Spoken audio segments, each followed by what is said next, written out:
Sorry, extremely sorry for the delay, but welcome back to Netflix Football.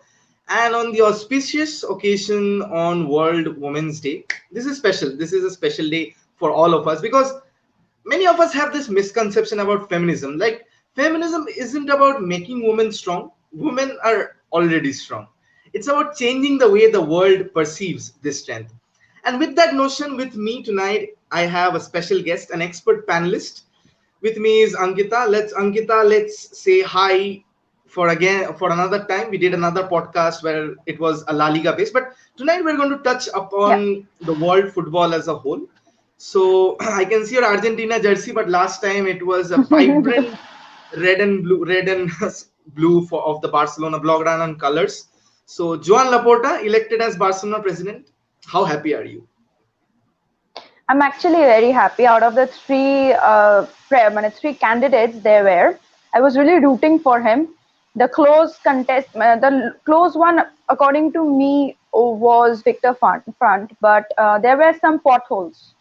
I guess that's why. And keeping in mind the recent scenario of FC Barcelona, everything, he is a very experienced person who was already once he has led Barcelona to their glory days. He knows how to handle this club, and right now we needed someone who has this experience, who has already once has been there in the club, and he has managed the club. He would know how to build the club from the ruins, if we have to say it. We have high hopes from him because we have once seen him pull out glory days, the best days of FC Barcelona, if we must say. So I guess we will see another Jon Laporta masterclass, hoping for the best. So I remember, Ankita, that when Joan Laporta was contesting for the elections, he said that we'll make Messi an offer he cannot refuse. So does this finally quench those rumors that Lionel Messi going abroad of Barcelona, his home, to be very precise? Um, Look, the one thing I know for sure is the club is in from every side, from especially the financial side. The club is in a big turmoil. Maybe right now, I don't know if monetarily, if it's possible to give Messi a contract of that humongous nature. But Messi also talked about the sporting plans that was lacking during the time of Bartomeu. I guess and I hope that Joan Laporta is going to work on that place. And I just hope he is able to keep Messi. And I know for a fact that Messi is someone, he's a socio of the club. And he has never voted in a presidential election before, prior to this year. But he did this year. That shows how important this presidential election was for the club, for the benefit of the club. I hope Laporta does something, a sporting project, maybe a project that satisfies Messi to keep him in the club. Because we all coolers around the world, we know how important this man is for us. I hope he stays. And keeping in mind that right now the team is not the world class team we wanted it to be.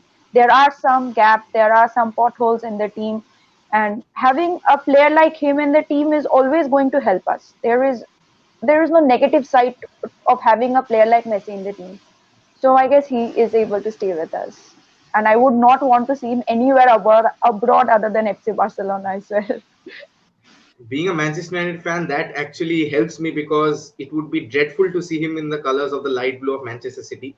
But again, I'll stick with this Joan Laporta scheme of things. Like, when Bartomeu was there, the club was always in a turmoil for mostly for non-footballing reasons, to be very precise.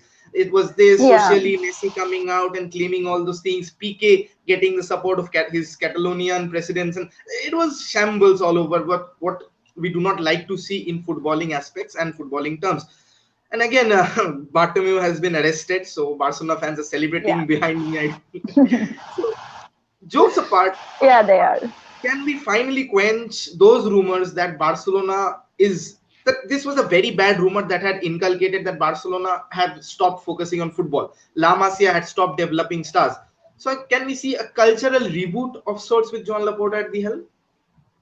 I would like to think yes, because if you look at the 2009-10 season, you would see an upsurge in the number of La Masia graduates that made it to the first team. and they were all world-class players. Lionel Messi, Busquets, Xavi and Iniesta, they were there beforehand also, but they are all La Masia graduates. Jordi Alba, everybody.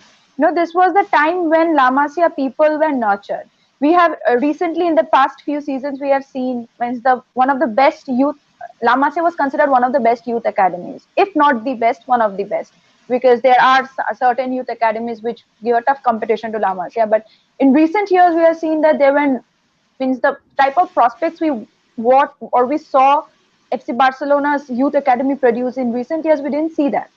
But again, I will give a little bit credit to Koeman as well, because he has been giving the youngsters quite a few chances that the previous coaches didn't do. They didn't believe in the young talents. Right now, there is Alex Moriba. There is many such players coming from La Masia who are getting their chances, and I'm really happy for that, because under Joan Laporta, the fact that the La Masia is going to get its required Credibility. nurturing, credibility, yes, required nurturing, I'm sure about that, because he has spoken even during before the election interviews that he is going to use the La Masia as much as possible, because right now the club they cannot afford to buy every player they want to. They have to depend on La Masia to a great extent, and so I'm hoping for the best that yes, La Masia is going to be back. And the fact that it was believed that FC Barcelona is moving away from footballing aspects. They are more into the scandals and everything that are not related to football at all. It was gaining some momentum, and that was not completely wrong. There were so many scandals regarding presidentship. There was Barca Gate and stuff. But I hope with someone like Laporta, I just hope that he's going to bring back the footballing aspect that FC Barcelona was famous for. Absolutely. Those 9-10 seasons are 2009 was a heartache for me as a United fan, but we all loved and admired the spirit of the game that Barcelona played with, and it was just fantastic and magnanimous the way they took the game to a different level. And talking about that, let's talk about the coach that helped them take the game to a different level. It's none other than Pep Guardiola, who, by the way, recently said that Eric Garcia will be joining Barcelona on free transfer at the end of the Yeah, season.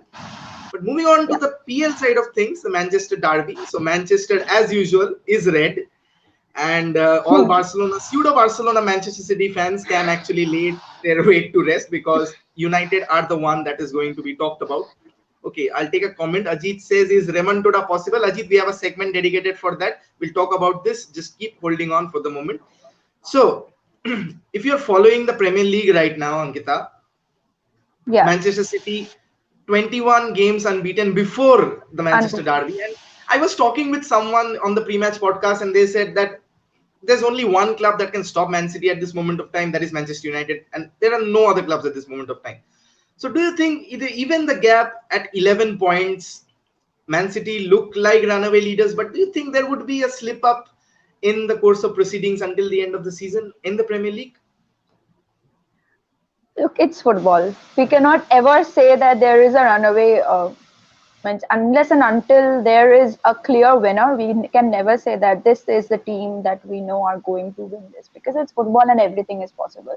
Because if you look at La Liga table standings, somewhere a few months ago, FC Barcelona was fighting for the Europa League qualification, and right now they are comfortably sitting at the second position.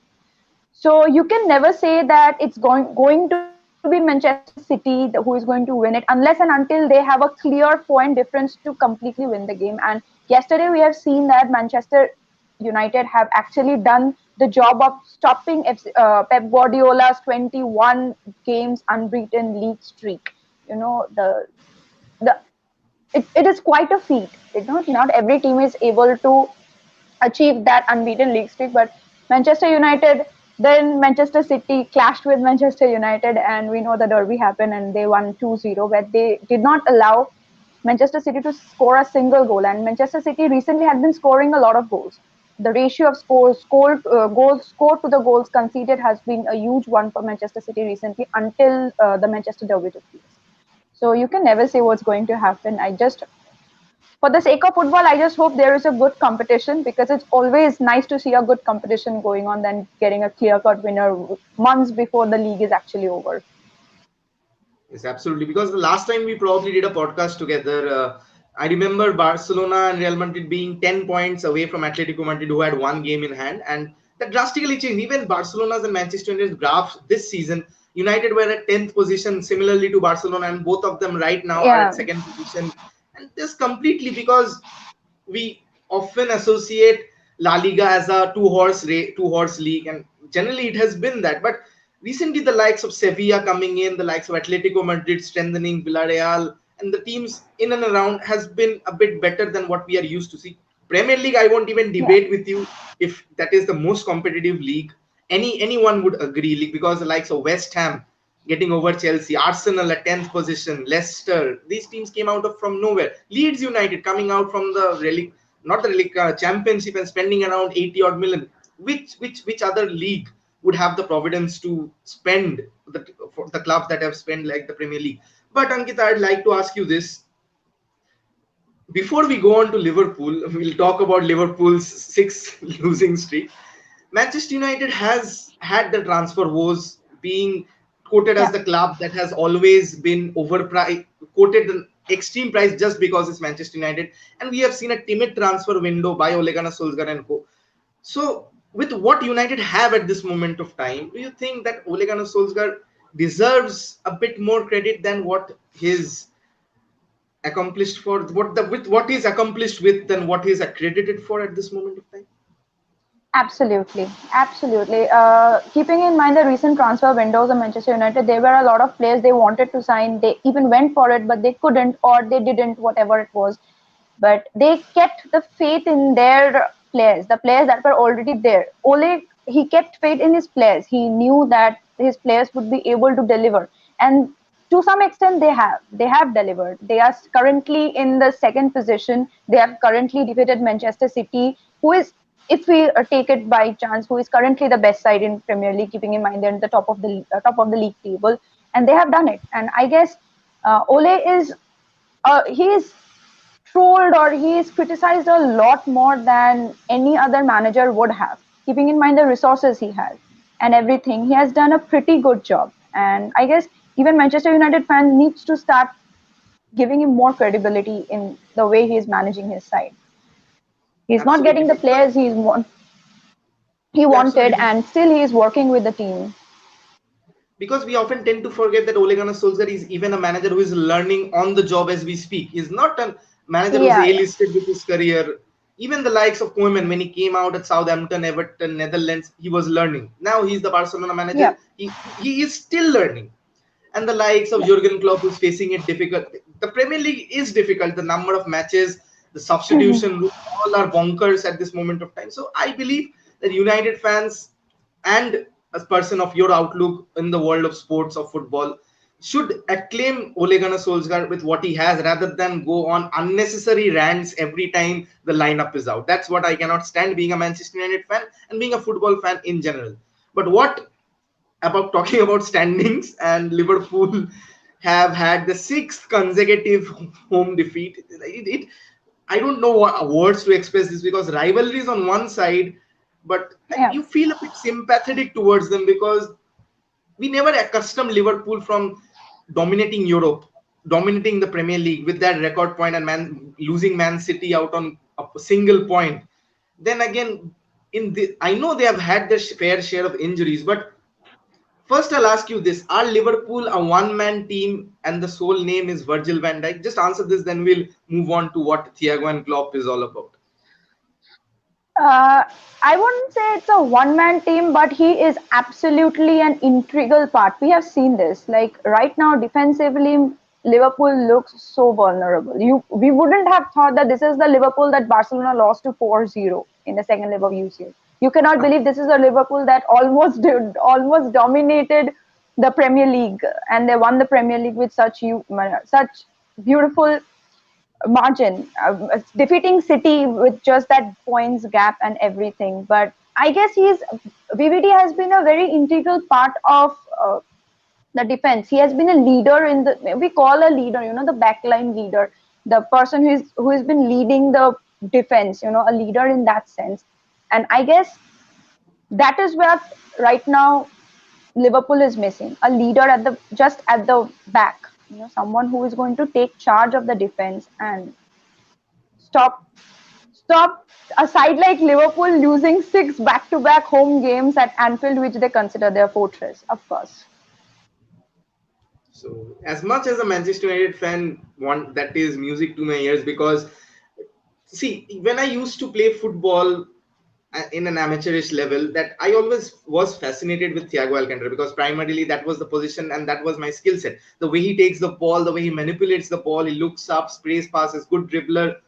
Suddenly he's thrust into a Liverpool side without the likes of Fabinho guarding him, which he had at Bayern Munich with Yeah. Joshua Kimmich, and a non-existent defense to be very precise. So Thiago is looking exposed. Now, age not being on his side, and because he's reaching 30 at this moment of time has passed so much because I remember him breaking through that Barcelona team before Neymar and Fabregas and co joined in. But times have passed, 10 years on the line, playing for the champions of England.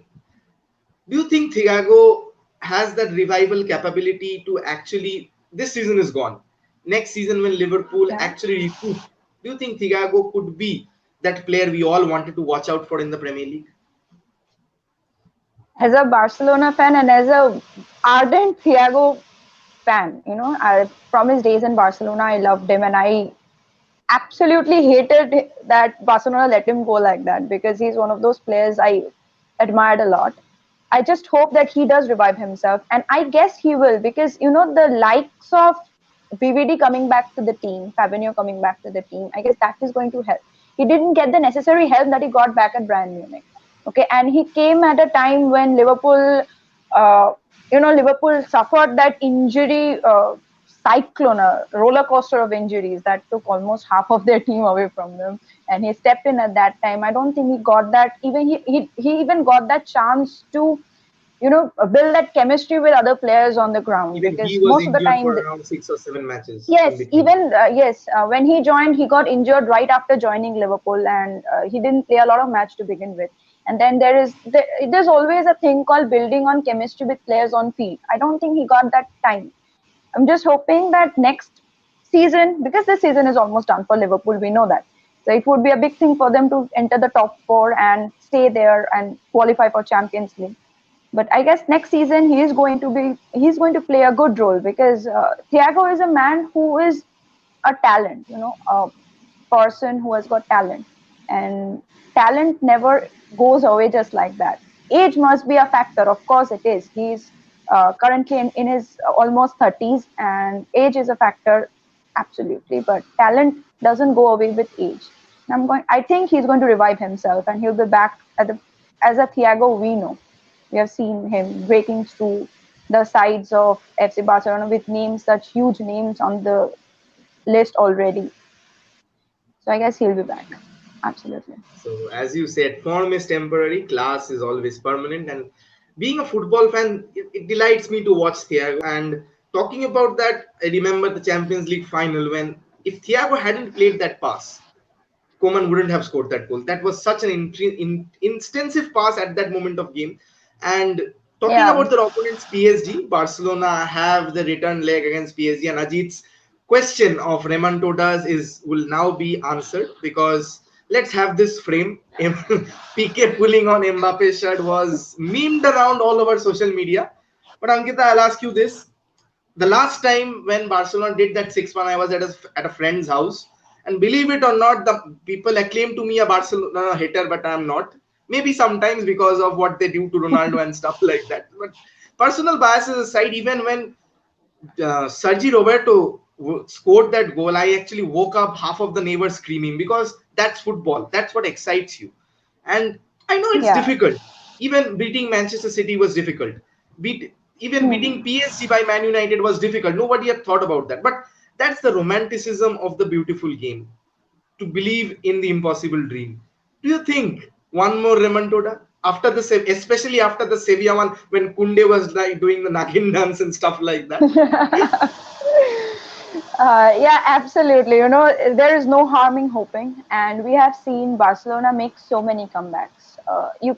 Yeah, you might say that, you know, Sevilla and PSG, they are not the same team. PSG has a much more strong squad, and that's and it's an away game, of course. The Sevilla remontada came at Camp Nou, and we know Barca is a lot better side at Camp Nou. But we can always hope, it's football. Now anything and everything can happen in football. The equalizer that came from PK during the Sevilla match, it was just the last minute of the added time.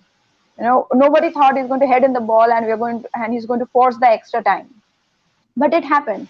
So for PSG, yes, of course, it's a much bigger challenge given that we are not playing in Barcelona. We are going to Paris. We are going to Paris. We don't even have the same squad that did the previous remontada against PSG. That was a much more stronger squad, if we must say. But Barcelona are looking sharp right now.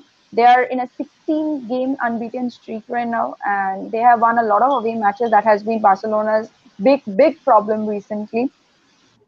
So as a Barcelona fan, as someone who doesn't like PSG at all, I just hope this remontada comes to us, because this is going to boost my team's confidence. Maybe you are not, even if this remontada happens, maybe we are not going to win the UCL because there are much better sides than us. Let's be practical. If we face BRYUNE again, we are going, if not an 8-2, we are not going to probably win the match, or probably we can, because there is no harm in hoping. But this time, I really hope there is a remontada against PSG, because the game that happened in Camp Nou, the midfield, the creativity in PSG's midfield became the woo of FC Barcelona.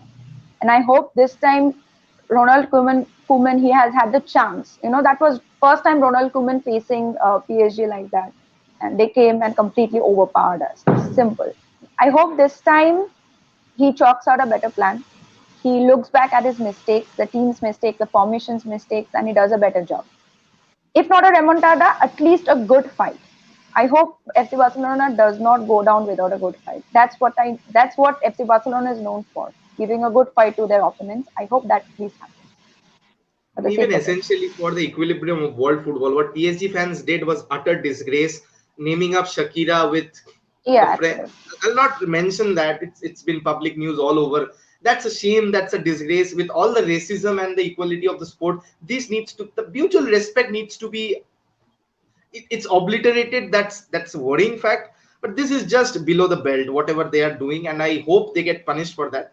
And talking about how Messi doesn't turn up in big games and how Ronaldo does, and shifting over to Ronaldo's Juventus, who are behind in Porto. So I think Yeah. Porto Juventus is probably before the Uh, PSG Barcelona match. PSG And Barcelona. whenever Ronaldo plays well, there is always this jive around Messi that we are a bit privileged to see this competition, that Roger Federer, Rafael Nadal, Niki Lauda, and Ethan Hunt, and this rivalry, that, or this sportsmanship that we are seeing, as both Messi and Ronaldo said, that for the last 15 years there was always a new face joining in the top three Ballon d'Ors. They were the constants, and they are still the constants that we, as a generation, are privileged to see. Probably giving me goosebumps right now, talking about this, and knowing that this is not, this has a limited time that we can see them on the field again. So probably I'll ask you about Juventus first, because Porto is an easier side. Probably Juventus have their game at home. Do you think Yeah. Ronaldo and Co can do a remontada first and Messi can follow suit? Because we would definitely want them to progress in the Champions League. Yes, I guess yes. When the Porto match happened, because the first leg was an away match for Juventus, and this is not a big goal difference. They don't have a huge goal difference to, pacify. So, and the game is at home, and we know, as we call, Ronaldo is a king of UCL. It's his league. It's his competition, of course. So for the sake of it, because there's not much time, at max 2-3 years left in his footballing career, or if we stretch it a lot, 4 years maybe that, and after that we will not see him in UCL. Okay, we will not see him playing in top 5 European leagues. So for the sake of it, I hope Ronaldo does. Coming from a ardent Messi fan, I hope Ronaldo does a remontada against Porto, because that would be a treat to watch. And if Messi follows it up with his remontada, what better way to end the complete remontada season of footballing for footballing fans? No. too many Remontadas in one sentence. But you know what we cannot have too much of is you subscribing to the channel, because 700 subscribers was the target, and I would have even achieved that if not I had torn my ligament and right now stationed 2 months at home. I was associated with Minerva and doing the covering up their trials, but as luck has it, I turned into Phil Jones FC, and now my leg cast is reminding me of how unlucky I am right now. So without much further ado, hit that subscribe button. Let's move it on to 700 as soon as possible. Then we'll take it from there. And talking about remontadas now and classic European fixtures, Manchester United and AC Milan has two of the most European talked about clubs in the last century or so, are now playing in the Europa League. And even though that's a bummer in some cases, but you cannot diminish the quality, the history, the privilege that these two clubs mean to the and contribute to the footballing world, even though they're facing themselves in the second tier of Europe's best. Do you think that this match will live up to the heights of when United faced AC Milan in the Champions League all those years back? AC Milan and Manchester United, they have a history, a rich history, if we must say. Both AC Milan and Manchester United, they were the top flight clubs, the best five or the whole European world, whole European football at a time. And right now they are from UCL to Europa League. The journey hasn't been a pleasant one for the fans, if I must say. But these two teams right now, recently Manchester United beat City in a derby, and these two teams has a lot of potential still.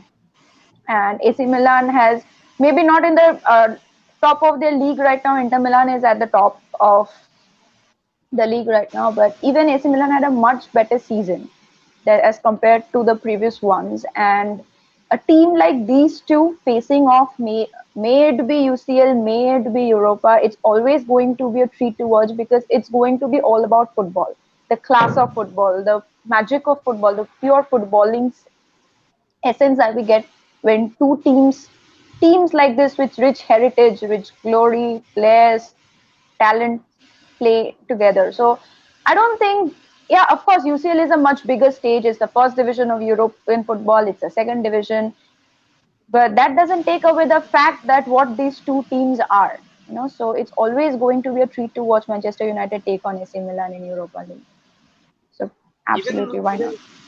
even though Neymar is probably missing from that Barcelona fixture, likewise, Ibrahimovic cannot face his old side because he's sidelined with an injury, and that has affected their Yes, form. They are 3 points behind Inter Milan in the Serie A Inter standings Milan. with Yeah. playing one more game.